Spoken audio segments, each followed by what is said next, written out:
bienestar. Podríamos intentar medir el bienestar, pero algo tan ambiguo como bienestar, pues va a ser difícilmente lo podremos poner como una columna de datos en Stata, ¿no? Hay que ir afinando esas definiciones. Debe ser un indicador atribuible, ¿no? Lo que les comentaba, no debe de ser una variable tomada al azar, sino que efectivamente se asocie con los efectos que se asumirían en una cadena de resultados. Deben de ser también indicadores realistas. Eh, por ejemplo, siguiendo el caso del programa para el bienestar, voy a decir algo muy tonto, pero pues no podríamos decir el efecto que tienen la pensión de adultos mayores en, en este en el rejuvenecimiento de las personas, ¿no? O sea, eso no es algo realista, no es algo que tenga que ver con el programa, entonces también tenemos que ser realistas en este sentido. Otro ejemplo podría ser, por ejemplo, que se otorgue un taller de educación financiera y que a una población de una comunidad de bajos ingresos, y alguien podría decir, a ver, pues voy a poner a prueba el programa, voy a hacer una evaluación de impacto para ver la cantidad de beneficiarios que un año después de haber tomado el taller de educación financiera se volvió multimillonario, ¿no? Pues tampoco es un indicador realista, independientemente de que por ahí un outlier se relacione con que pues, efectivamente alguien se volvió millonario después de tomar el taller. En realidad pues, es una medida no realista esto, ¿no? Creo que esto es algo más como de sentido común y pues debe de ser también una medida focalizada, es decir, que realmente sea pensada en la población objetivo. ¿Dudas de estos conceptos que son como los más teóricos que ya han estado repasando? ¿Preguntas?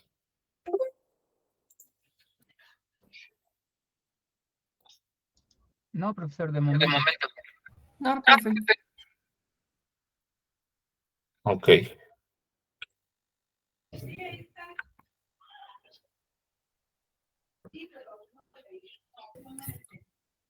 Luego vendría entonces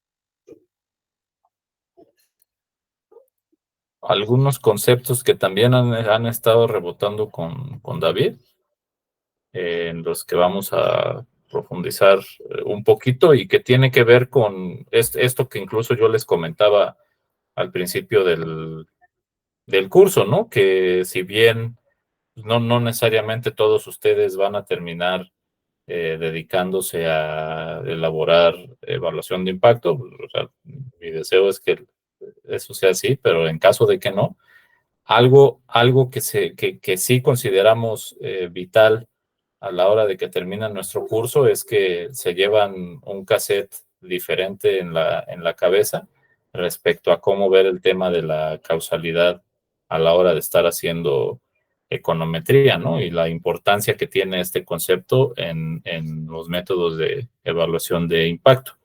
Ya decíamos que evaluar el impacto de un programa es el equivalente a evaluar el efecto causal de ese programa sobre alguna variable de resultados, ¿no? Aquí lo que les decía, vamos más allá de la mayoría de las aplicaciones econométricas en las que a lo mucho se pueden obtener a lo mucho se puede obtener evidencia estadística sobre la existencia de una relación entre dos variables. Cuando a partir de una regresión, por ejemplo, se concluye la existencia de una relación causal, pues la mayoría de las veces es más por la teoría que está detrás del modelo con base en el cual se construyó el programa, más que por por los datos en sí, por lo que nos están diciendo los datos por sí mismos, ¿no?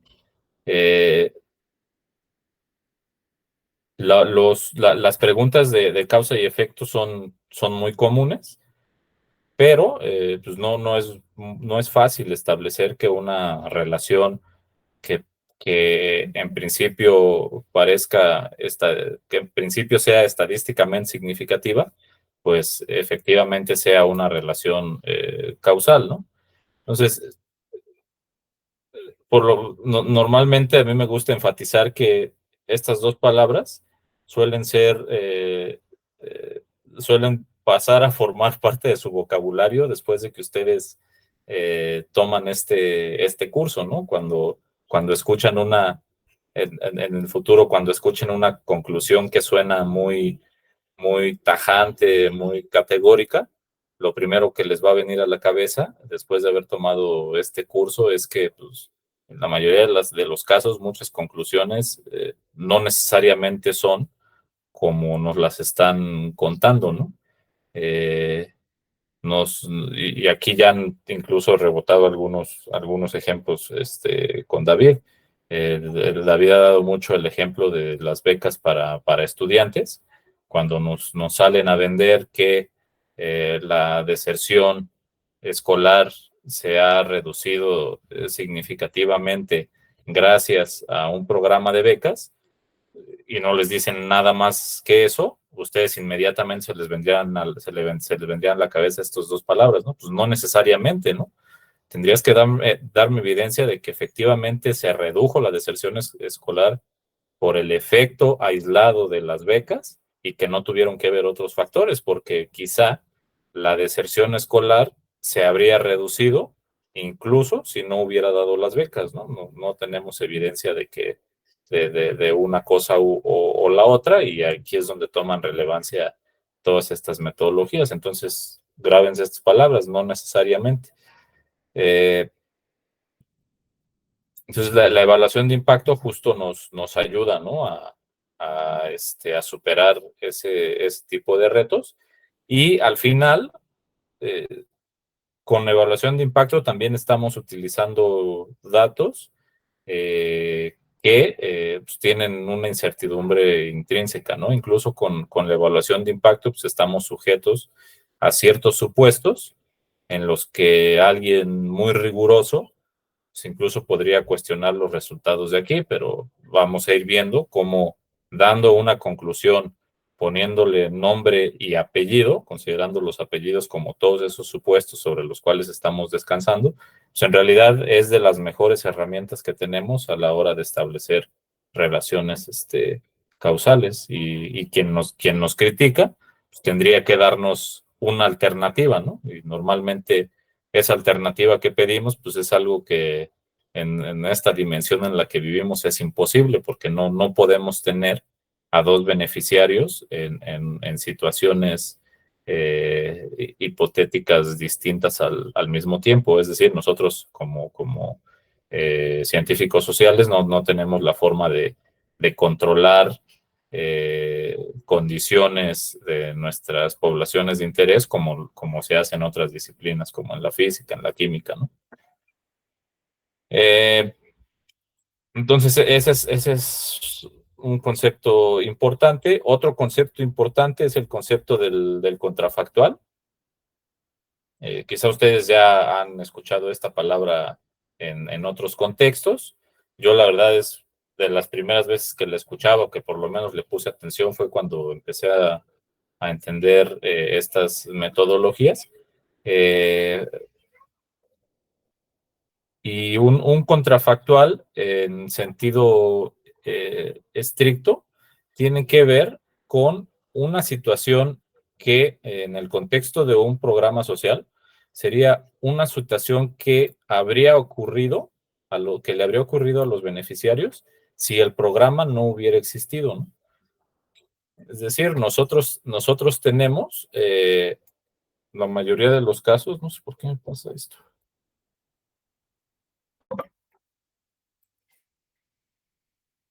La mayoría de los casos tenemos información de una persona. A esa persona la observamos, piensen en el tiempo 0.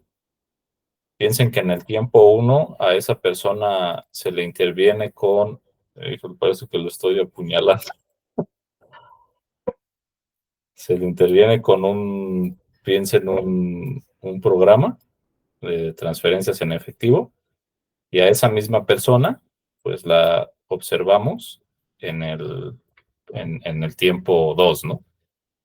Entonces, esta es la situación observada. En estricto sentido, para poder extraer una conclusión causal del efecto que tuvo esta transferencia, lo que necesitaríamos es regresar al tiempo 0 y no otorgarle el beneficio a esta persona para ver cuál fue su evolución desde entonces hasta el tiempo 2. Están conscientes de que eso es físicamente imposible, ¿no? Primero porque no podemos regresar en el tiempo, ¿no? No hay forma de poder regresar en el tiempo y no darle el beneficio a la persona y poderla observar nuevamente en el punto 2 para poderla comparar. Alguien podría decir, bueno, pero quizá podría haber un punto 3 en el tiempo en el que pues, nuevamente a lo mejor se implementó el programa por un segundo año consecutivo y aquí no darle el beneficio, ¿no? Entonces, en el tiempo 4, yo podría comparar cómo está esta persona versus cómo estuvo en el tiempo 2 cuando sí recibió el programa. Eso no necesariamente es un contrafactual puro, ¿no? Porque muchas cosas pudieron haber ocurrido entre el tiempo 2 y el tiempo 4, y que están asociadas a la condición inicial en la que ya se encontraba esta persona que ya había recibido el programa, ¿no? En realidad, la única forma de establecer un contrafactual puro para esta situación es esto, encontrar la forma de que esa persona no haya sido beneficiaria del programa. Eso es un contrafactual en el contexto de una evaluación de impacto. Entonces, nosotros, por lo general, lo que observamos son los resultados después de que la intervención ya se hizo, ¿no? Es decir, el gobierno implementa el programa de Jóvenes Construyendo el Futuro y nosotros tenemos acceso a información observada sobre la situación en la que se encuentran actual esos jóvenes que participaron en el programa, ¿no? Podríamos tomar al azar uno de los jóvenes, preguntarle si antes del programa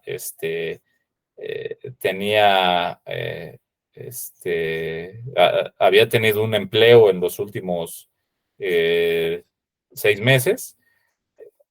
Después de haberse implementado el programa, 2 o 3 años después, volvemos a encuestar a esa persona y le preguntamos si ha tenido un empleo en los últimos 6 meses y nos responde que sí. Ese cambio nosotros lo podríamos relacionar directamente a la intervención. Pues aquí vienen estas palabras, ¿no? No necesariamente, porque ese joven pudo haber obtenido el empleo por factores distintos al apoyo social. Es decir, es probable que esa persona haya conseguido trabajo incluso si no hubiera tenido acceso al programa, ¿no? Entonces, no necesariamente observar a una persona en cierta condición significa que esa condición se la podemos atribuir al programa. Entonces, por eso la mayoría de las veces pues, nos enfrentamos a este problema, ¿no? Que solo tenemos un punto de observación, es decir, en T igual a 1 cuando la persona ya fue beneficiada por el programa, es decir, después del tratamiento, y cuando estamos en esa situación, pues muchas veces se ve imposible poder llegar a una conclusión creíble sobre el impacto, ¿no? Sobre el impacto del programa. Y piensen, por ejemplo, en este ejemplo, también algo sacado de contexto, pero una persona que se toma una pastilla roja y esa persona se muere 5 días después de habérsela tomado, ¿no? ¿Podemos concluir que esa pastilla causó su muerte? Pues no necesariamente, ¿no? Lo que tendríamos, para poder llegar a esa conclusión, tendríamos que saber qué le habría pasado a esa persona si no se hubiera tomado la pastilla, ¿no? Sin esa estimación de ese contrafactual, difícilmente podemos sostener una conclusión categórica respecto al efecto que tuvo la pastilla en su muerte, ¿no? Digo, es algo sencillo, tampoco es que decir a alguien lo estrangularon y se murió a los 5 minutos, y también decir se murió porque lo estrangularon, pues ahí sí el sentido común también nos debería ayudar a evitar decir el no necesariamente en ciertos contextos, ¿no? O sea, si hay cosas que fuera de estos estudios que hacemos en las ciencias.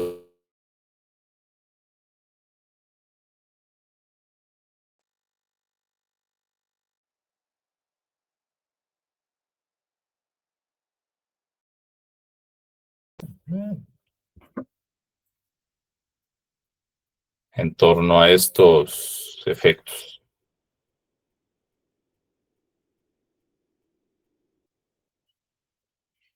Y bueno, entonces hemos visto ya el concepto de contrafactual. ¿Dudas con el concepto de contrafactual? ¿Les queda claro? Ese es uno de los conceptos clave, en todas las metodologías. ¿Está claro? Sí, profe, Ah, está claro. bueno, ¿sí me escucha? Sí. Entonces el concepto me refiere al escenario de, de no hacer cierta cosa. Es lo que yo entendí. Ajá. Pero más que de no hacer, de no haber hecho cierta cosa, ¿no? Es un escenario Ok. hipotético en el que te encontrarías de no haber sido intervenido, ¿no? Ok, Un contrafactual puro es eso, es cómo estarías si no hubieras tenido acceso al programa. pues sí. Porque sí, podrías decir, pues es que está fácil entonces el contrafactual, ¿no? Agarro a una persona que sea muy parecida a la otra, a una le doy a una le asigno el tratamiento y a la otra no. A la que le asigné el tratamiento veo que mejoró su ingreso, y a la que no se lo asigné veo que empeoró. Entonces el efecto del programa es positivo, ¿no? Pues no necesariamente, ¿no? Porque la persona a la que tú no le diste el programa no es un contrafactual puro de la persona a la que sí se lo diste. El contrafactual puro sería la situación en la que se encontraría esa persona y no la otra de no haberle dado el programa. ¿Ok? Ok.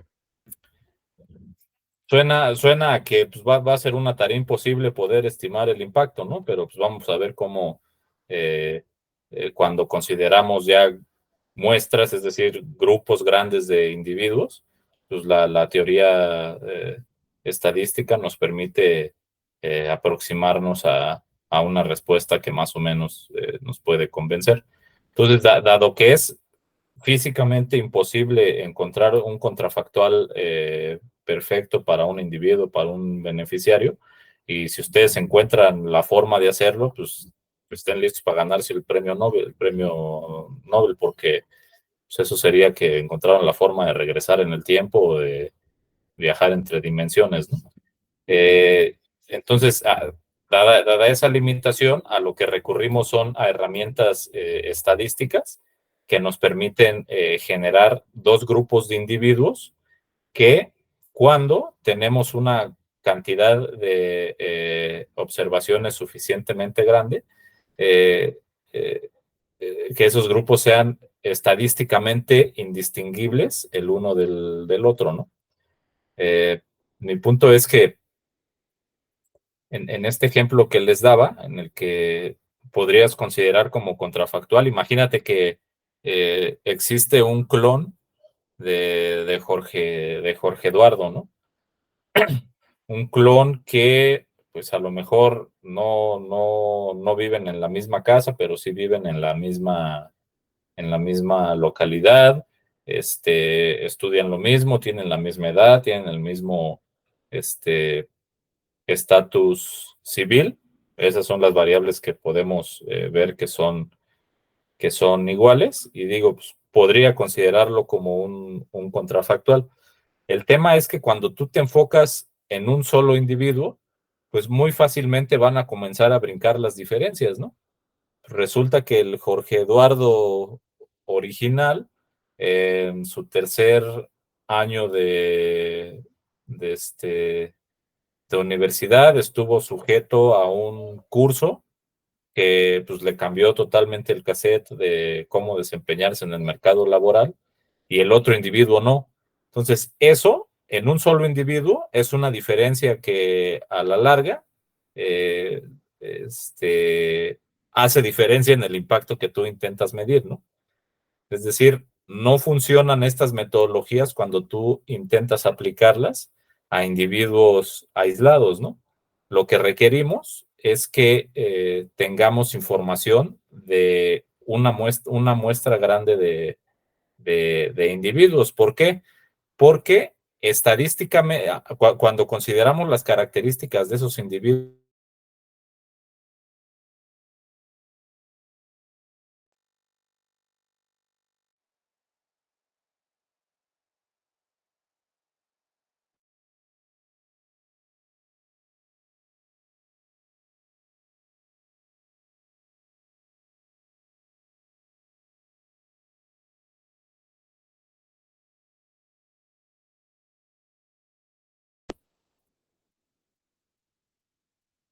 aquí ya me escuchan de nuevo. Sí, se trabó un poco, pero ya no, ya no, es último. Algo tengo que ver con lo del internet, porque ya van 2 semanas que me está pasando esto, no sé, y no sé por qué. Pero bueno, les decía, en realidad, cuando nosotros echamos mano de las herramientas estadísticas, eh, les decía, es muy fácil que las diferencias salten a la vista cuando tomamos a un individuo y lo comparamos con otro, ¿no? Por sí solo. Pero cuando tenemos cuando tenemos grupos grandes de individuos, en el que comparamos a varios individuos que fueron intervenidos por un programa y varios individuos que no fueron intervenidos, o sea, a lo mejor sí, si tú pones la lupa, te vas a dar cuenta que si comparas a este individuo de aquí, pues vas a encontrarle luego diferencias con el individuo que tú tengas acá, ¿no? Igual si tomas este individuo de aquí y tomas este de acá, pues rápido vas a encontrar diferencias, ¿no? Que te harían dudar de que sean un contrafactual el uno del otro. En realidad, con estas herramientas estadísticas no lo estamos haciendo individuo por individuo, en realidad estamos recurriendo a medidas, a estimaciones puntuales o por intervalo de las características de esos individuos, y si esas muestras se construyeron de manera adecuada, normalmente mediante procesos aleatorios, lo que asumimos es que esas diferencias individuales en el agregado se compensan, ¿no? Entre un grupo y otro. Ese es el beneficio que nos da el hecho de utilizar herramientas estadísticas a la hora de establecer conclusiones causales. Repito, individuo por individuo, es fácil que surjan diferencias, pero esas diferencias en el agregado para muestras de observaciones o de individuos lo suficientemente grandes, por definición, podemos asumir que parte importante de esas diferencias se van compensando a la hora de estimar una medida más agregada, como un promedio, una media, perdón, una media, una mediana, etcétera. Entonces, uno de los primeros objetivos de una evaluación de impacto es identificar a esos dos grupos, ¿no? a un grupo de tratamiento, que es el grupo al cual se le otorgó el programa, se le otorgó la intervención, el apoyo social, en el contexto del ejemplo que dábamos hace ratito, el grupo de tratamiento serían los maestros a los que se les dio el nuevo programa de estudios, serían los hogares a los que se les incluyó en el programa de seguridad social. Ese sería el grupo de tratamiento.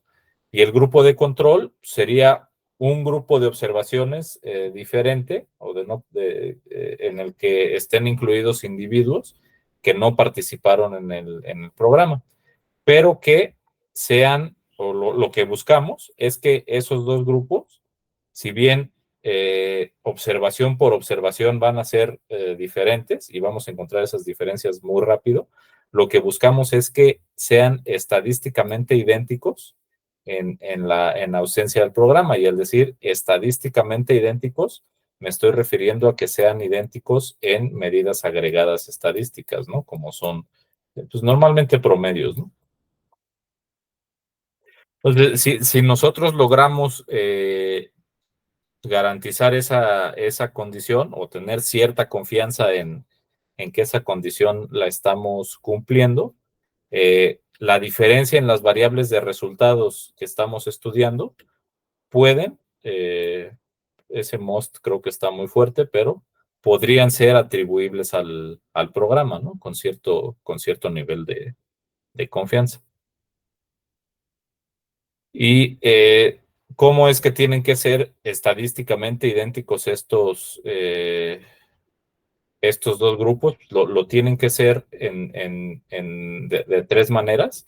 Tienen que ser estadísticamente idénticos en ausencia del programa, ¿no? Y a lo que me refiero es que de no tener una confianza elevada, de que de no aplicarse el programa, los individuos serían estadísticamente idénticos. Y déjenme ponerles un ejemplo.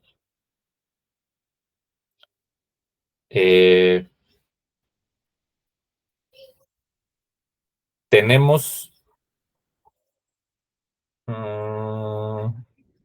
déjenme pensar en un ejemplo.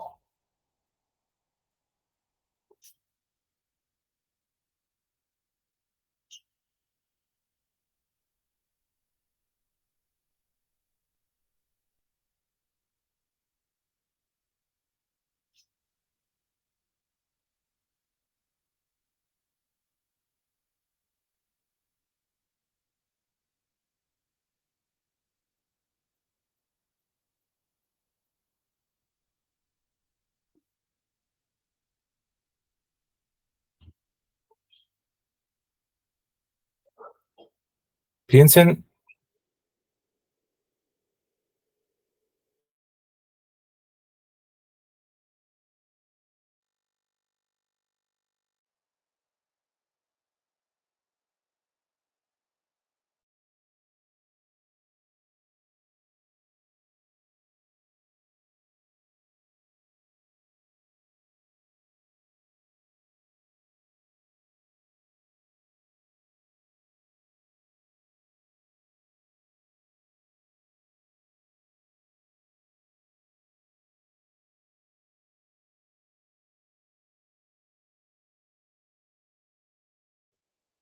con la beca. Les decía, si no hubiéramos intervenido con la beca y hubiéramos partido de grupos cuyas características ya desde un inicio los hacía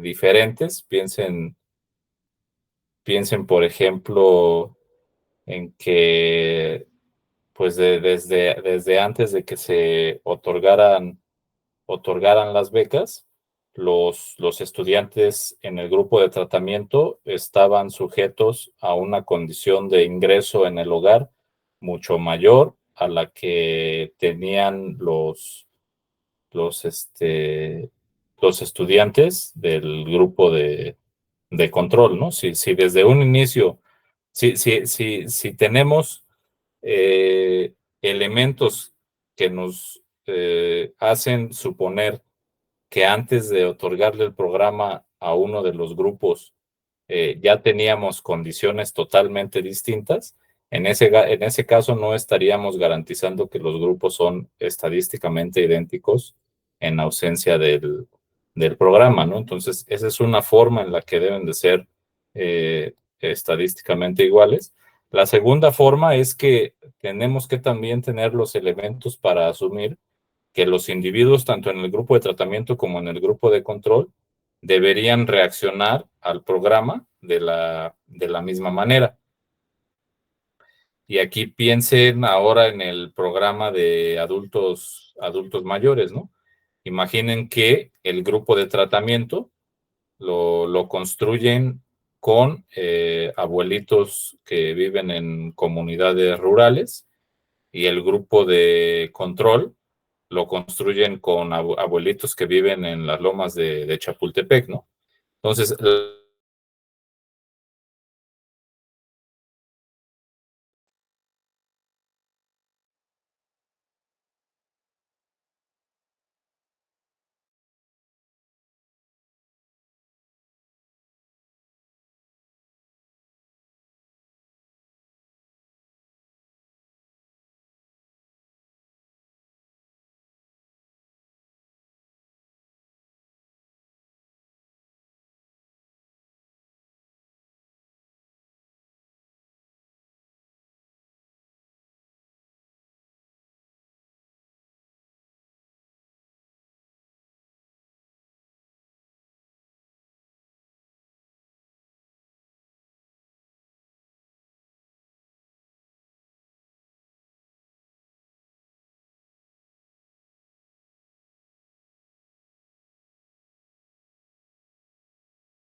de vuelta, se supone que ya cambié de red, a ver si. Menos lata, sí. No ven la pantalla, ¿verdad? No.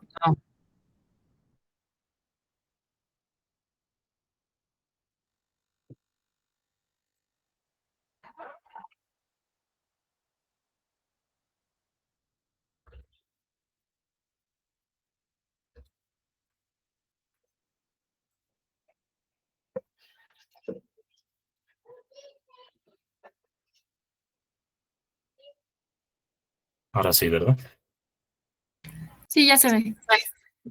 Entonces, tendríamos que, un punto importante es asumir que ambos grupos responderían igual al programa, ¿no? Y les decía, no necesariamente los beneficiarios del programa de pensiones para el bienestar reaccionan de la misma manera si tienen una base de ingreso significativamente diferente, ¿no? Piensen en que la forma en la que van a reaccionar a este apoyo las personas que siempre han estado hundidas, pues va a ser diferente a la forma en la que reaccionaría a un adulto mayor de una familia que nunca ha tenido necesidades económicas, ¿no? Entonces, comparar, obviamente comparar a uno con el otro individualmente, pues no tendría sentido, aparte de que estarían jugando otras diferencias relevantes.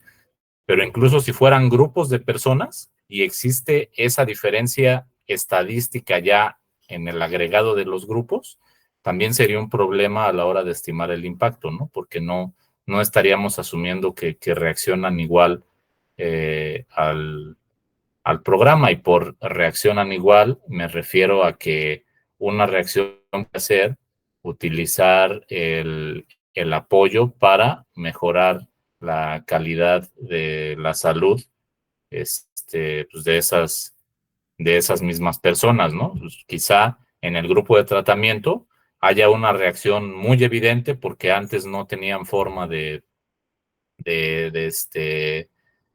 cubrir esos gastos de salud, pero en el otro grupo que parte de eso más elevado, pues la reacción al programa en términos del gasto en salud quizás sea irrelevante, ¿no? Porque ellos de entrada ya se preocupaban por mantener un gasto en salud importante para mantener su estado actual. Entonces, en eso tiene que ver un poco este segundo punto.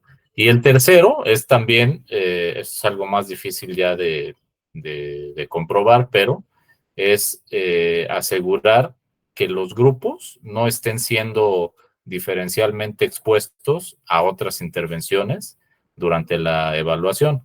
¿A qué me refiero con esto? Que en lo individual, pues podría pasar que el programa de pensiones para adultos mayores piensen que nuevamente que formamos el grupo de tratamiento a partir de las personas que lo están recibiendo ese programa, pero que por estar recibiendo ese programa están expuestos a recibir otros programas más locales, ¿no? Y dado que estamos intentando medir el efecto del primero, solo del programa de transferencias, podría ser que al compararlo con otro grupo de control en el que sí se cumplen estas condiciones, pero que no está recibiendo ni uno ni otro, podría ser que la diferencia en el grupo de tratamiento en realidad la está provocando el otro programa asociado al programa original, ¿no? Entonces ahí no tendríamos forma de aislar de manera eficiente el efecto del programa en el cual estamos interesados en un principio, ¿no? Entonces, cuando se cumplen con estas tres condiciones, y en realidad no es salvo estas dos es difícil cuantificar que si se están cumpliendo o no. Estas dependen más como de los supuestos y la argumentación que nosotros damos al respecto, pero si tenemos la relativa certeza de que estas condiciones se están cumpliendo, entonces a la hora de hacer evaluación de impacto, tenemos nos favorece poder decir que la existencia de alguna diferencia en la variable de resultados sí es atribuible sí es o no es atribuible al programa por sí solo, ¿no? Independientemente de otros factores. ¿Dudas con esto? ¿Sí están más o menos claras esas diferencias que debemos considerar o asumir?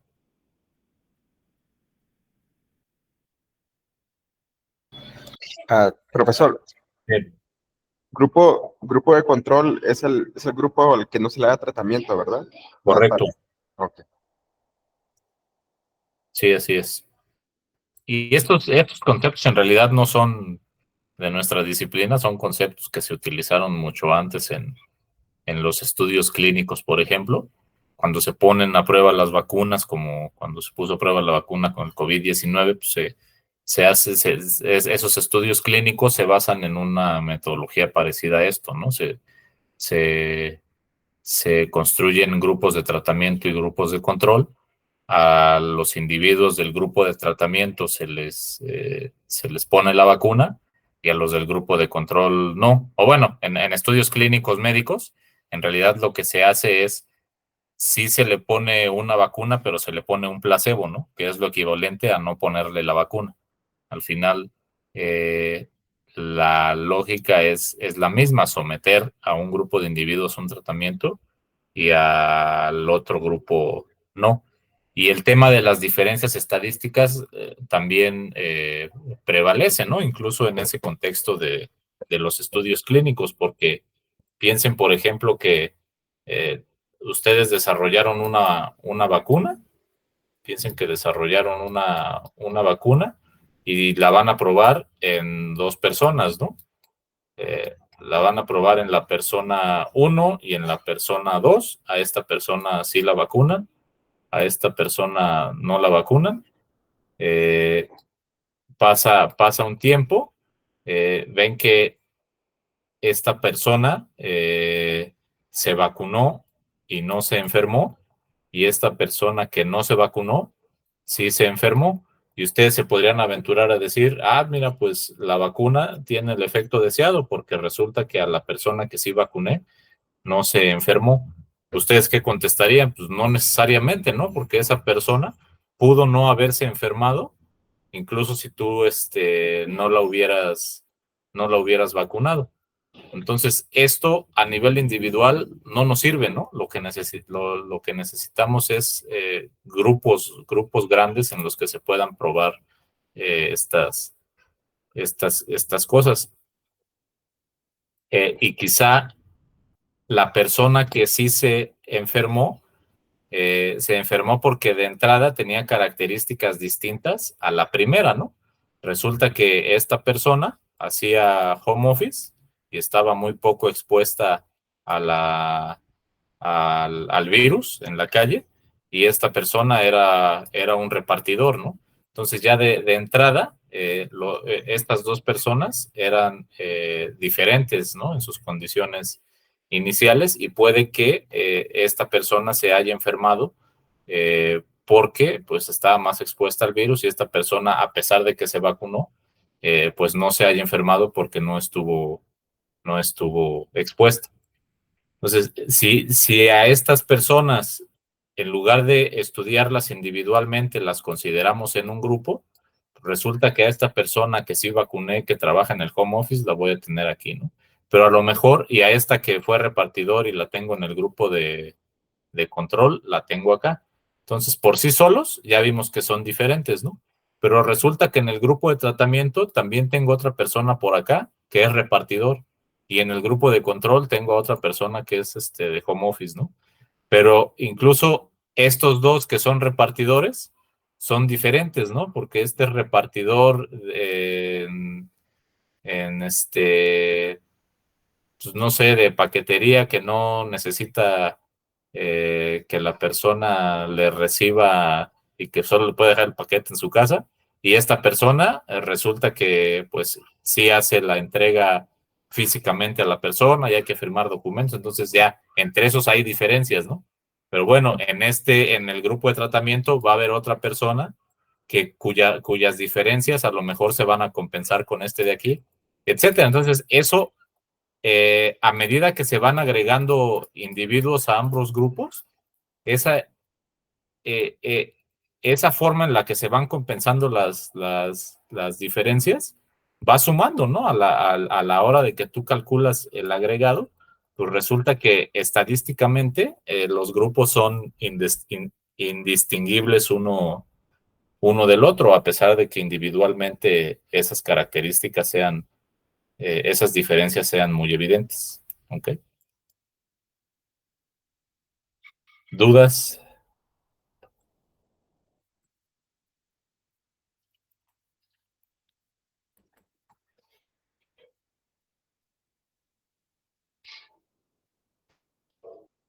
Y bueno, el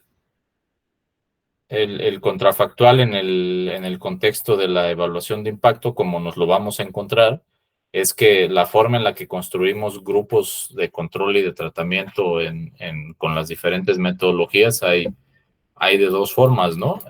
Cuando consideramos a los dos grupos de personas, este es la persona A, la persona B, a esta le asignamos el tratamiento y a esta no le asignamos el tratamiento. Entonces, a esta la asignamos al grupo de tratamiento y a esta al grupo de control. Cuando estamos comparando dos grupos en los que a uno sí le dimos el tratamiento y al otro no, estamos hablando de comparaciones con y sin. ¿Ok? Y tenemos otro tipo de comparación que es tomar al individuo A y volver a tomar, no sé qué me está pasando con esto.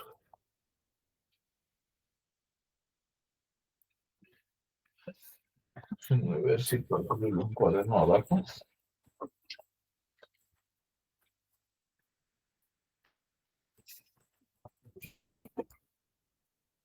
Tengo al individuo A en el grupo de tratamiento, es decir, si le asigné la intervención, y tengo al mismo individuo A, pero sin asignarle la intervención, es decir, en el grupo de control, pero sigue siendo el mismo individuo A, ¿no? ¿Eso cómo es posible hacerlo? Pues solo a través del tiempo, ¿no? Solo podría observar esa situación en el tiempo cero, que es cuando no había sido tratado. Va a haber un tiempo intermedio donde yo lo intervine, y en el tiempo 1, donde sí ya está intervenido el individuo. Ese tipo esa forma de construir los grupos pues es del tipo antes y después, ¿no? Entonces tenemos esa forma de hacerlo. Normalmente, más adelante ustedes van a ir aprendiendo que la forma de construir estos grupos está asociada con métodos como el de Propensity Score Matching, y la forma de asignar el tratamiento de esta manera está asociada con las metodologías en las que está involucrado el tiempo, como diferencias en diferencias. Y un ejemplo de una comparación con y sin es en el que el Grameen Bank, este banco de Bangladesh que ofrece microcréditos a mujeres pobres, pues hace una intervención para saber si a través de esos microcréditos las mujeres están incrementando su consumo alimenticio en el hogar, ¿no? Entonces, supongan que hacemos esa intervención y sin embargo, una vez que comparamos a las personas a las que sí les dimos los microcréditos con las mujeres a las que no les dimos los microcréditos, nos encontramos que en las mujeres que sí los recibieron, el consumo per cápita de alimentos es menor al de las personas que no tuvieron acceso al microcrédito. Eso significa que el Grameen Bank fracasó en su intento por mejorar el consumo. Pues no necesariamente, ¿no? Lo que tendríamos que saber es qué habría pasado con ese consumo si las beneficiarias no hubieran recibido el tratamiento, porque quizá sí tienen un consumo menor que el de esas mujeres que no participaron, pero de no haber participado, su consumo habría sido todavía menor, ¿no? Entonces, en realidad, el impacto, si bien nos sirve como referencia al grupo de control, el impacto no es tan rápido como calcular la diferencia entre las dos, sino que cuando tenemos este tipo de diferencias en las condiciones iniciales normalmente, lo que tenemos que considerar es ese ajuste al contrafactual para saber si, a pesar de que ese efecto se ve negativo, pues pudo haber sido más negativo de no haber intervenido, ¿no? David les daba un ejemplo sobre patentes, ¿no? Acerca de esto, pues tiene que ver con eso. Y eso sería fíjense, con una intervención con y sin. Y con y tiene que ver con esto, ¿no? O sea, tenemos al grupo de control, que sería este. Tenemos al grupo de tratamiento, que sería este. Y en con y sin, pues nada más nos estamos fijando en este punto, ¿no? Alguien podría decir, sí, mira, resulta que a las que les di el microcrédito, y aquí está volteada la conclusión, pero bueno, la explicación es la misma, a las participantes, a la hora de que yo las observo en el tiempo 1, resulta que tienen una variable de resultados más alta que las no participantes, y alguien podría caer en la tentación de decir, pues sí, este es el impacto, ¿no? Pues no necesariamente es así, porque lo que estamos viendo es que hay condiciones iniciales diferentes, ¿no? De las que partieron las beneficiarias. Entonces, si nosotros ajustamos esas condiciones iniciales, que es lo equivalente a trazar una línea paralela a la evolución del grupo de control, lo que veríamos es que el impacto en realidad es de una magnitud mayor, ¿no? Porque de no haber sido intervenidas, las participantes habrían tomado esta senda, ¿no? Con base en el comportamiento que tuvo el grupo de control, hubieran seguido la misma tendencia y no esta de acá. ¿Ok?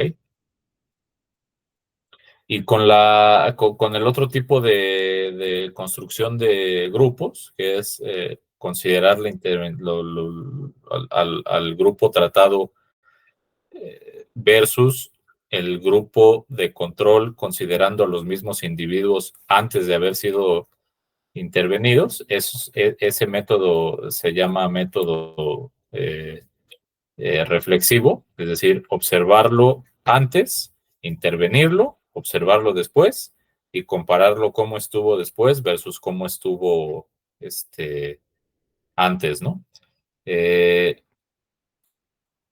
Con lo que hemos visto sobre la diferencia de medias entre muestras pareadas, en algún momento explicamos que normalmente tener muestras pareadas nos ayuda a reducir el error estándar en la estimación de una diferencia, ¿no?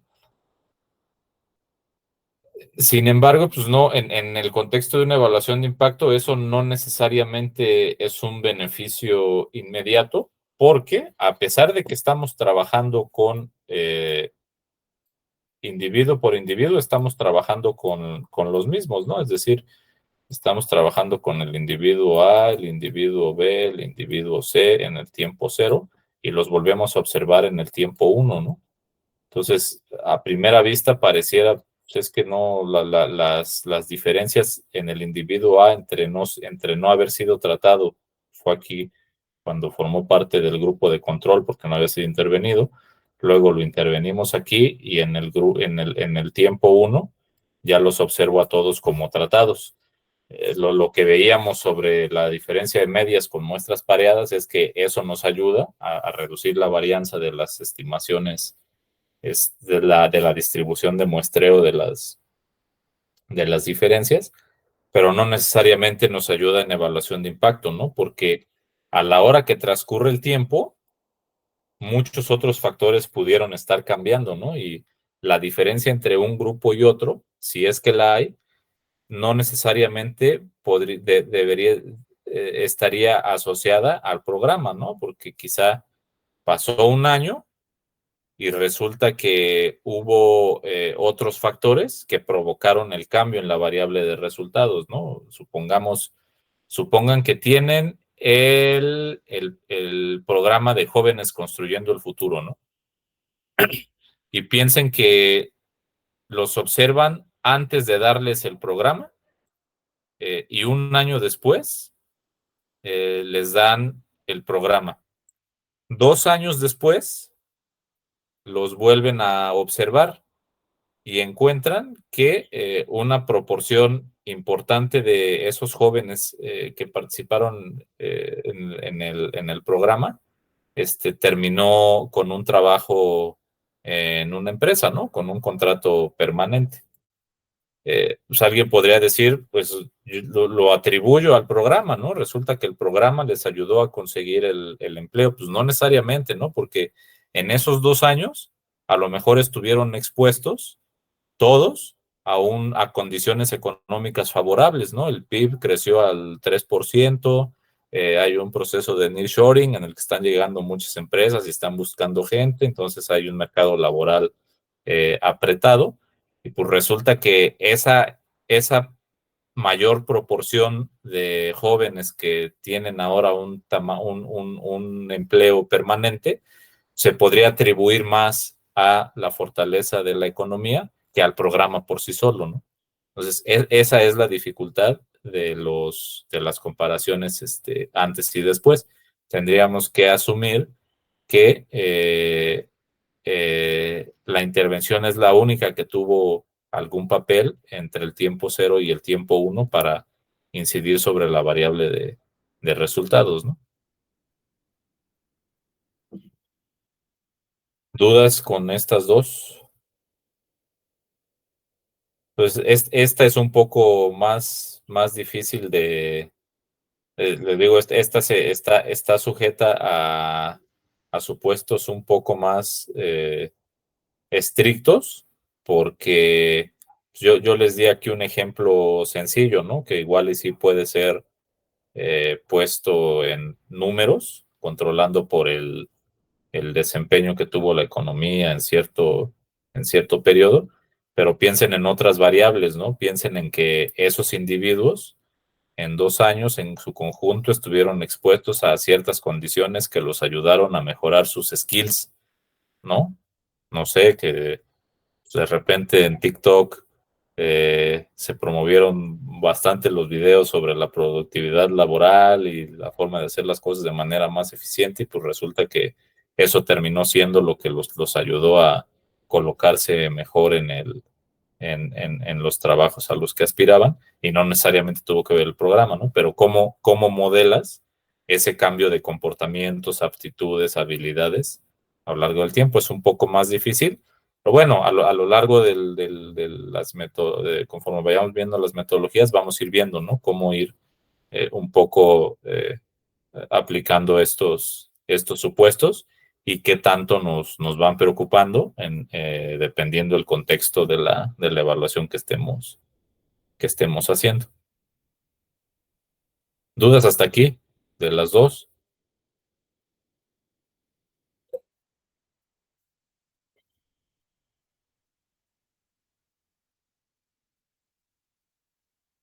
¿Ninguna?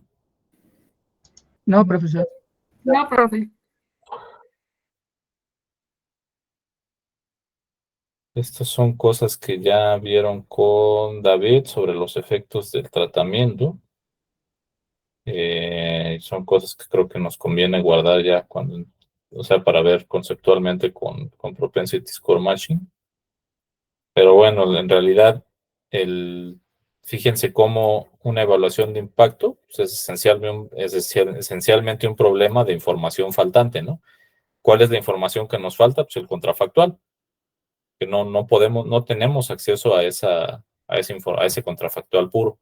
Entonces, ¿cuál es la mejor alternativa a esa problemática? Pues es comparar los resultados lo repito, de un grupo de tratamiento contra un grupo de control, y pues de aquí la forma en la que construimos ambos grupos y los supuestos que estén detrás de ellos son los que nos van a dar el nivel de confianza particular para poder llegar a una conclusión.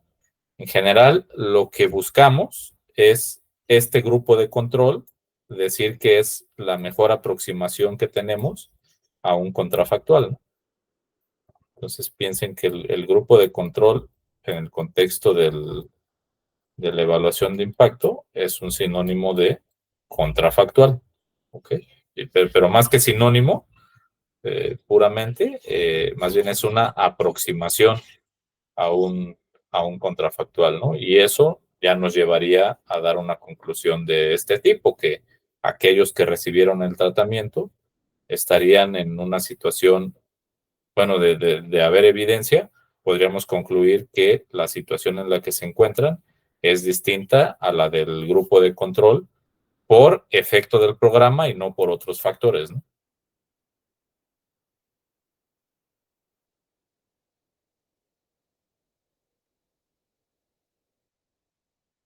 Y pues muy rápidamente los enfoques para hacer evaluación de impacto ex post. David les comentaba la clase pasada que hay forma de hacer evaluación de impacto a partir de modelos como más estructurales, que se basan menos en datos y más en supuestos teóricos.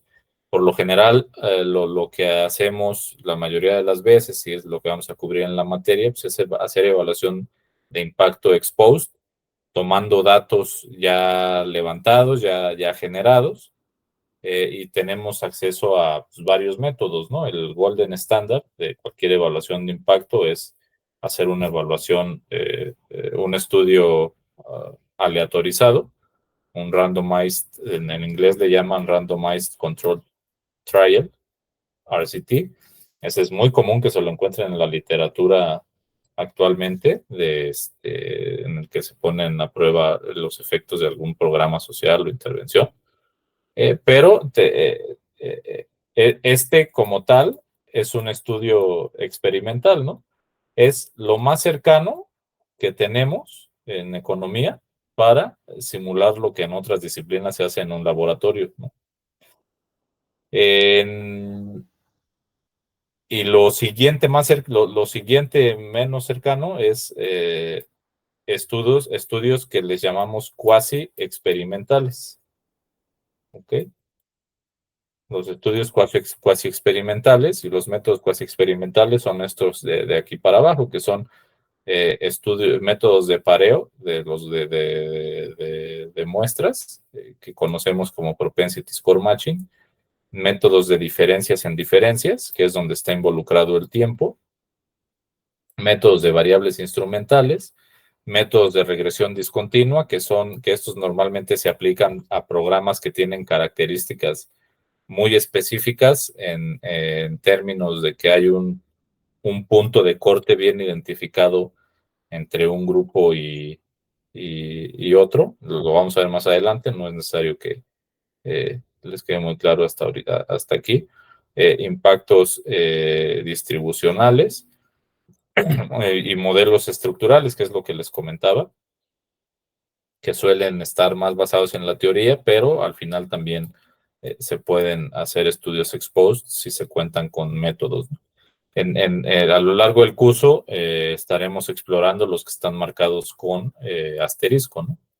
Que lo que nosotros consideramos es que les dan las bases suficientes para conocer, para entender el resto de los métodos y los muchos otros que pues, año con año se van agregando a la literatura y que incluso se van agregando no solo en paquetes estadísticos que solemos conocer como Stata, como R, sino técnicas ya más asociadas con Machine Learning, ¿no? En el que también se están haciendo este tipo de cosas, pero parten de principios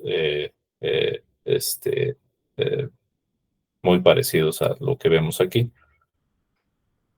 Entonces, los estudios aleatorizados o los Randomized Control Trial lo que hacen es desde un principio asignar de manera aleatoria la intervención. Al hacer eso, lo que garantizamos es esto que les decía, ¿no? Tú al tomar, imagínate que tienes un universo de personas,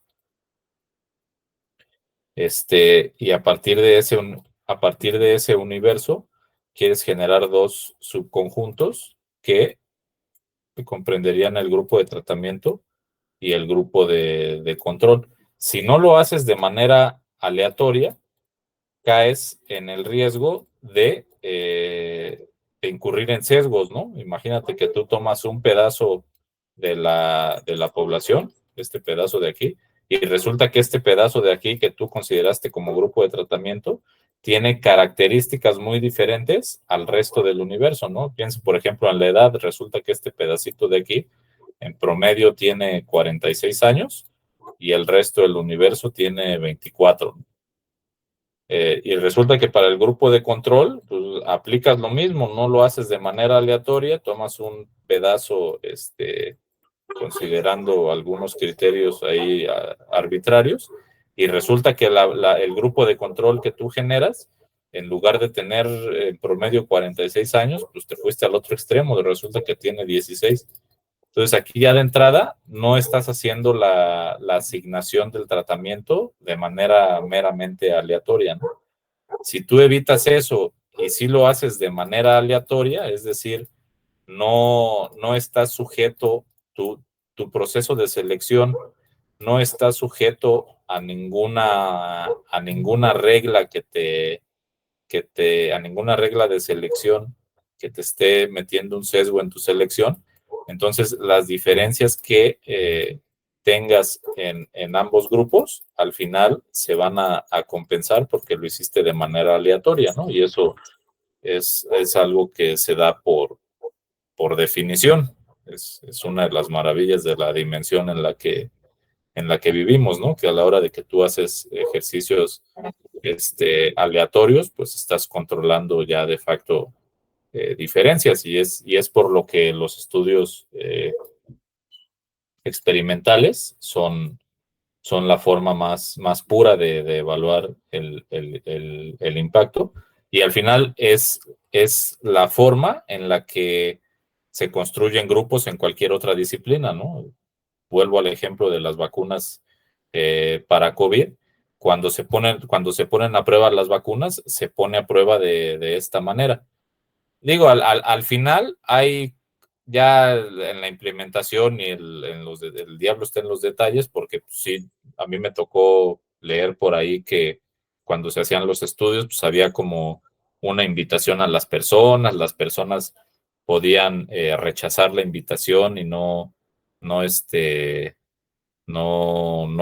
vacunarse, y eso podría haber tenido un sesgo entre los dos grupos. Digo, son cosas que ya se van controlando si se conocen después con técnicas estadísticas, pero estrictamente en un estudio clínico es lo que se hace, ¿no? Tú de una población de personas hipertensas, piensa por ejemplo, aleatoriamente, sin ninguna regla establecida por nadie, aleatoriamente tomas a un grupo de personas hipertensas a las que les das un medicamento para bajar la presión, y aleatoriamente agarras a otro grupo de personas hipertensas a las que no les das el medicamento, ¿no? A la hora de comparar sus lecturas de presión arterial promedio, después de que interveniste al grupo de tratamiento, pues tú simplemente sacando la diferencia, en teoría tienes acceso al impacto del medicamento sobre la presión arterial, porque de entrada la asignación del tratamiento cumplió esa condición de haber sido meramente aleatoria. Entonces, en eso consisten los experimentos aleatorizados. Y luego los experimentos cuasi experimentales, en los que no garantizamos que la asignación haya sido aleatoria, pues uno de los principales es propensity score matching o métodos de pareo. Y aquí, ¿por qué no podemos garantizar que el tratamiento fue asignado de manera aleatoria? Pues simplemente porque es información con la que ya contamos, ¿no? Piensen, por ejemplo, en el tema de las becas. Lo ideal, pensando que fuera un estudio aleatorizado, sería tener una población de estudiantes, ¿no? Una población de estudiantes que no son becados, ¿no? Y esos, aleatoriamente, asignar una parte de estos estudiantes a un grupo de tratamiento, y a esos becarlos, y a otro grupo aleatoriamente seleccionado, no becarlo, y entonces estos dos compararlos, ¿no? Eso sería un estudio experimental. Pero ¿qué pasa? En general nosotros tenemos acceso más bien a una encuesta ya levantada por INEGI o a información administrativa sobre un programa, y pues resulta que no tenemos evidencia de que esto se haya hecho así, simplemente porque quizás se aplicó el programa en un municipio y se dio la beca, universalmente a todos los estudiantes de ese municipio, ¿no? Entonces no hubo asignación aleatoria a un grupo de estudiantes del municipio y a otro grupo de estudiantes del mismo municipio. Entonces, podríamos tener información de este programa en el DF, en el que se becó a todas las personas, y nuestra mejor aproximación del contrafactual a lo mejor son estudiantes del Estado de México que no tuvieron acceso a esa beca, ¿no? Entonces, ya de entrada, fíjense cómo tenemos una diferencia en la entidad de residencia de las personas. Entonces, no hay forma de garantizar que estos grupos, en estos grupos, realmente fueron resultado de la asignación aleatoria de un tratamiento.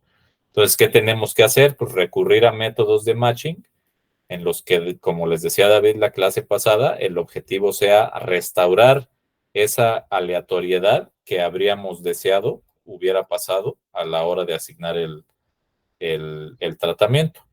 Y con eso, con una serie de técnicas que vamos a ir viendo, podríamos aproximarnos a lo que podríamos obtener en un estudio experimental, ¿no? Sin embargo, pues va a estar sujeto a un poco de críticas por no depender de un estudio puramente experimental.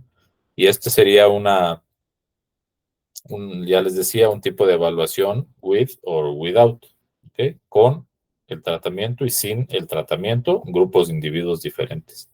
Y luego diferencias en diferencias, es muy parecido, pero aquí ya está involucrado el tiempo, ¿no? Y también esto depende de muchas veces de información que nosotros vemos nuevamente en las encuestas. Piensen que armamos un panel con la ENOE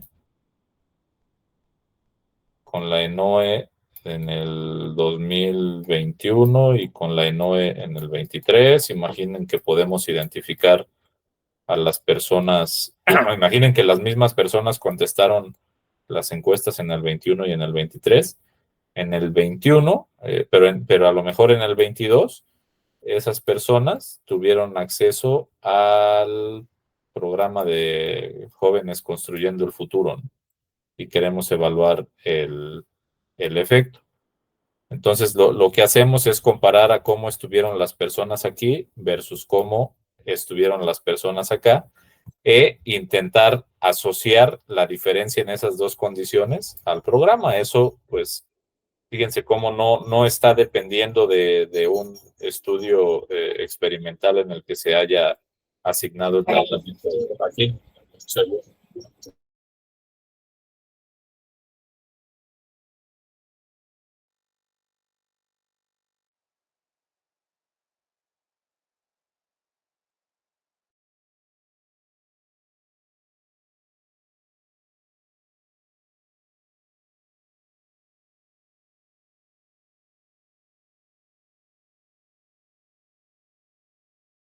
Entonces, en este caso, esa es la complicación que tenemos, ¿no? Que no hubo una asignación aleatoria. Al final,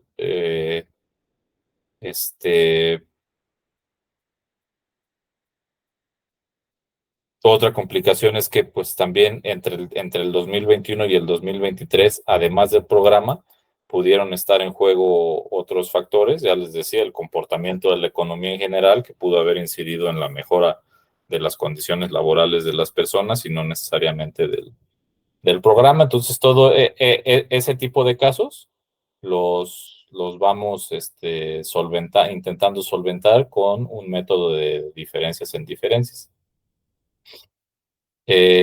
Con variables instrumentales, también lo podemos hacer tanto, la podemos utilizar tanto para estudios de corte transversal o de panel, que los de panel son los asociados con diferencias en diferencias. Y aquí, pues igual tienen ciertas técnicas, o bueno, asumimos que con esta técnica controlamos por ciertos sesgos de selección en relación con características no observables a través de una variable a la que denominamos instrumento, que lo que buscamos es que esté correlacionada con la participación en el programa, pero no con las características observables que lo afectan. No lo alcanzamos a ver, pero si nos da tiempo este semestre, pues quizá podemos tocarlo un poco. Uno que sí alcanzamos a ver es regresión discontinua, y este es mucho más específico para un tipo de programas en particular. Si quieren, se los esquematizo aquí de manera muy sencilla. Piensen, por ejemplo, que hay un programa en el que el criterio de selección de los participantes en el programa es la edad, ¿no? Y ¿ustedes cómo podrían garantizar que están comparando peras con peras y no peras con manzanas? Pues estableciendo que ese punto de corte es el que les define de dónde tomar su grupo de control y de tratamiento. ¿Están de acuerdo que una persona que tiene 64 años y medio no sería beneficiaria del programa, ¿no? Caería de este lado en el grupo de control. Y una persona que tiene tan solo 7 meses más de edad, pues tiene 65 años un mes, y ella sí cae en el grupo de tratamiento. Entonces, en realidad, esta persona que pues por pura suerte en el momento en el que se anunció el programa no alcanzó la edad, es muy probable que tenga características muy parecidas a esta que sí entró. Nuevamente, individualmente quizá no haga sentido, pero a la hora en la que tú vas identificando individuos de este lado del punto de corte e individuos de este lado, de este otro lado del punto de corte, tú puedes considerar que por la cercanía que tienen en términos de edad, por lo menos, son personas que en el grupo de control, de haber recibido el programa, habrían reaccionado de manera muy parecida al grupo de tratamiento. A diferencia, por ejemplo, de si compararas a una persona por aquí que también cayó cerca de 65 años, pero en el grupo de control consideras a una que tiene 35, ¿no? Aquí sí es muy probable que las diferencias, a pesar de que están en extremos opuestos del punto de corte de la asignación del programa, pues habría más espacio para que otras diferencias no necesariamente asociadas con la edad estén jugando y no te permitan hacer una comparación adecuada. Más o menos de eso va regresión discontinua. Igual es una metodología interesante, pero a veces es difícil encontrar programas en los que se pueda aplicar. Y pues nada más, hay un par este material salió de estos manuales del Banco Mundial. Yo usé estos manuales para mi tesis y aunque ya están un poco viejos, creo que son muy buenos a la hora de irte llevando en el tema, por, por si les gustaría echarle una revisada. Yo creo que incluso los voy a subir al Classroom para que los tengan ahí para descargarlos, que bueno, si los googlean muy rápido los encuentran. ¿Dudas, preguntas? ¿Están claros los conceptos? Conceptos clave, que se les quede bien grabada esa respuesta de no necesariamente, el contrafactual, el grupo de control, el grupo de tratamiento, la asignación aleatoria, estudios experimentales, cuasi experimentales, las diferencias entre los mismos. Básicamente es eso lo que quería cubrir hoy antes de que entremos directo con Propensity Score Match. ¿Tienen alguna pregunta?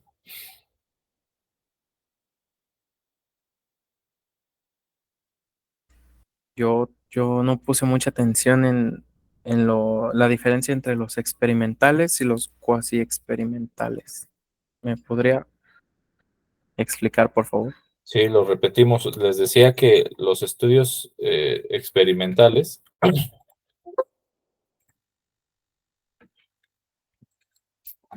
Los estudios experimentales, sí ven aquí la presentación, ¿verdad? Sí, Sí, sí. Son estos, bueno, este de aquí arriba, ¿no? Estos son los experimentales y estos son los estudios cuasi experimentales. ¿Cuál es la diferencia? Que en los estudios experimentales el tratamiento es asignado de manera aleatoria. Nuevamente, tú tienes una población objetivo y para ponerla en contexto, piensa en que tienes una población de adultos mayores, ¿no? Si tú quisieras hacer la evaluación de un programa de apoyo a adultos mayores a través de un método experimental, lo que tendrías que hacer es tomar a tu población y sacar de ahí dos subconjuntos, un grupo de tratamiento y un grupo de control. Obviamente aquí ninguno de estos adultos mayores ha sido intervenido, ¿no? A ninguno le has dado el programa. Pero tú decides evaluar el impacto del programa y para eso necesitas armar los dos grupos. Un grupo de tratamiento que es a quien sí le vas a dar el programa y un grupo de control que formaría, sería un subconjunto de esta misma población, pero de adultos mayores a los que no les vas a dar el programa.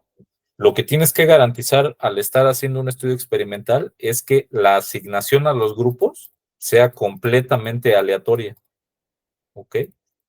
Es decir, que tú mediante una técnica de selección aleatoria, no sé, generando números aleatorios en Excel o algo meramente aleatorio, que, digo, puede ser algo tan simple como eso, pero pues también algo ya más complicado como muestreos polietápicos, que es lo que suele hacer INEGI para tener representatividad nacional, etcétera. O sea, el criterio de selección puede ser tan complejo como quieras, pero tiene que ser aleatorio. No tiene que haber ninguna otra regla de selección detrás. Y piensa que una regla de selección podría ser que te vas a enfocar que la selección para participar en el programa es vivir en una localidad de menos de 10,000 habitantes.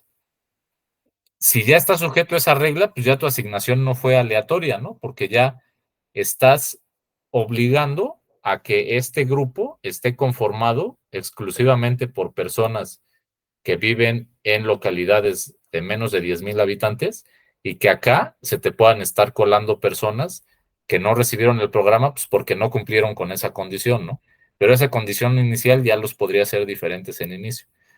Entonces, eso significaría que no lo estás haciendo de manera aleatoria. Si sí garantizas que lo estás haciendo de manera aleatoria, ahí se trata de un experimento, de un estudio experimental. Y la forma de evaluar el impacto es simplemente aplicar algo que ya hemos hecho hasta ahorita, ¿no? Es hacer una simple prueba de hipótesis, poniendo a prueba la diferencia promedio entre una muestra y otra para una variable de resultados en particular y, y llegar a una conclusión de si se rechaza o no se rechaza la hipótesis nula y qué concluyes al respecto. Eso es un estudio experimental.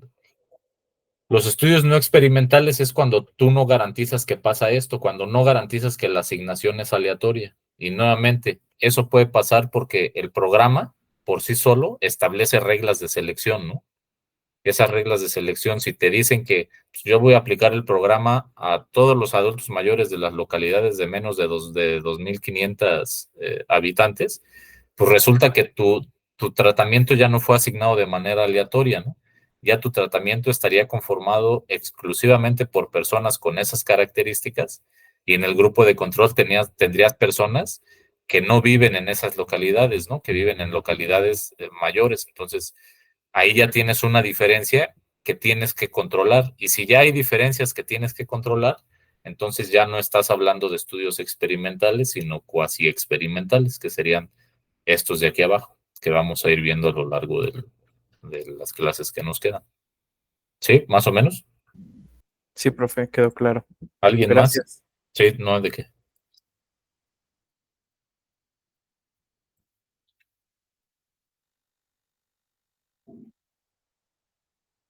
¿Alguien más? ¿Todo está claro?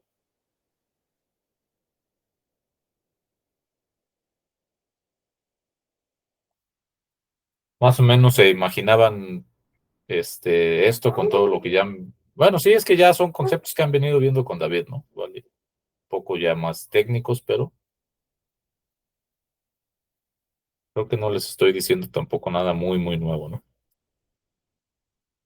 ¿Cuál dijo que era la que no íbamos a alcanzar a ver, profesor? No vemos variables instrumentales ni estas de abajo. Nada más alcanzamos a ver estas tres.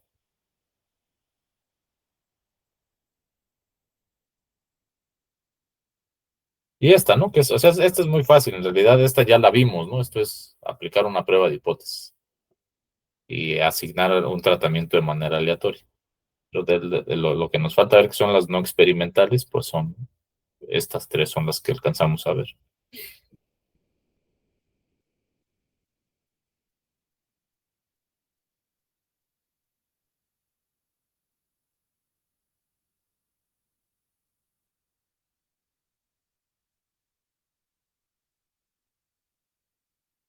¿Quién más? ¿Dudas?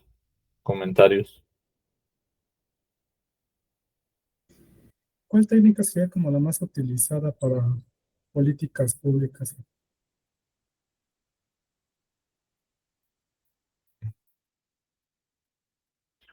Yo creo que está entre estas dos, las que te vas a encontrar más seguido. Incluso yo por ahí vi una no sé si se las compartí, pero recientemente, esta de jóvenes construyendo el futuro, supuestamente la Comisión de Salarios Mínimos eh, hizo una evaluación para ese programa con Propensity Score Matching.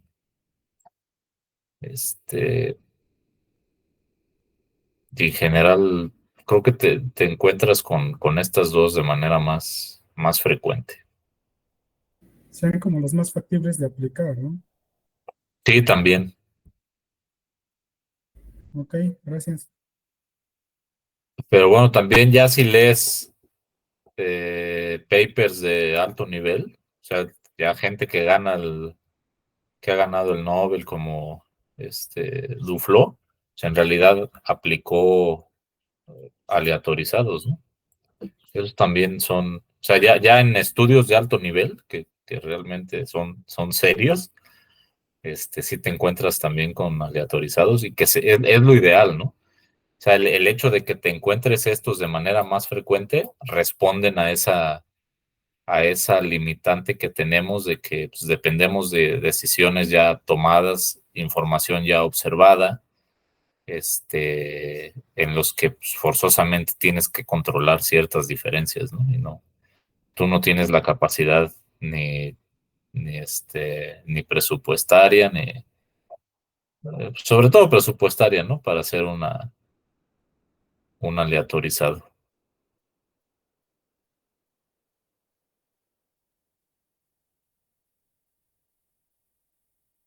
¿Alguien más?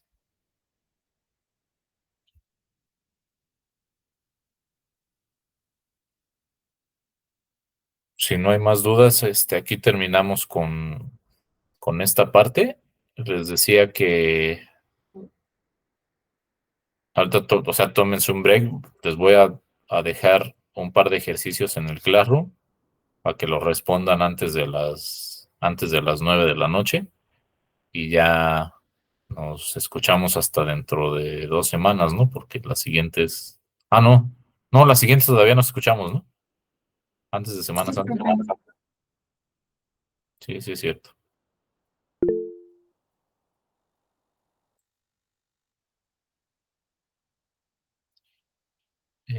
Pues así le hacemos. La verdad es que les digo, son dos ejercicios muy sencillos sobre el tema de diferencias entre proporciones. Si tienen por ahí el comando de Stata, los resuelven en 5 o 10 minutos y ya. Y nos vemos la semana que entra. Gracias, profe. Hasta luego. Ustedes, Gracias, bueno. luego, buenas noches. Gracias. Hasta luego. Bye bye.